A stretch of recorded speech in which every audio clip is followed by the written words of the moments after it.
Yon. Bali, update lang natin mga para sa pinapagawa nating tattoo studio. Bali, dito na tayo magtatato. Pag may client tayo, yung mga client ko, alam nyo naman kung saan tayo nagtatato. Doon lang sa hallway na daanan din mismo ng pinto namin. So, kaya pag on session, pag gusto dumaan or may bibilin yung anak ko or yung asawa ko aalis, talagang hihinto muna kami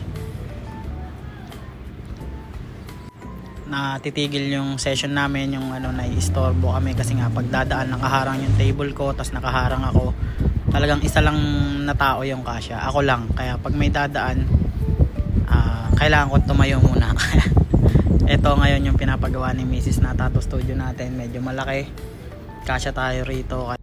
Kaya sa lahat ng gustong magpatato, pwede nyo akong i-PM, pwede kayong mag-inquire. Kahit 3 taon ka na nag-i-inquire sa akin, sasagutin pa rin kita. Kahit ilang beses ka na nagpa-schedule tapos di natuloy, kahit nang ghost ka, okay lang. Kahit naka-setup na ako, kahit naka-ready na yung stencil ko tapos hindi ka pa rin tumuloy, okay lang, hindi kita ipopost. Basta sure ka na magpapatato ngayon. Walang problema yun mga par. Nagtumatanggap naman tayo ng ganun eh. May mga emergency lang talaga. Tapos syempre nahiya ka siguro na sabihin sa akin na cancel yung schedule natin. Kasi minsan talaga hindi ako humihingi ng down payment. Thank you Lord. Sa lahat ng mga client na gustong magpatato. So ayun, bali yun lang muna yung update natin sa tattoo studio natin na ginagawa. Mag-update ulit ako mga ilang araw.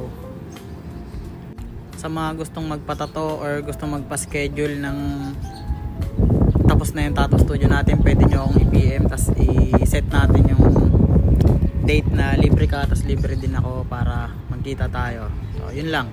Maraming salamat at ingat kayong lahat. God bless.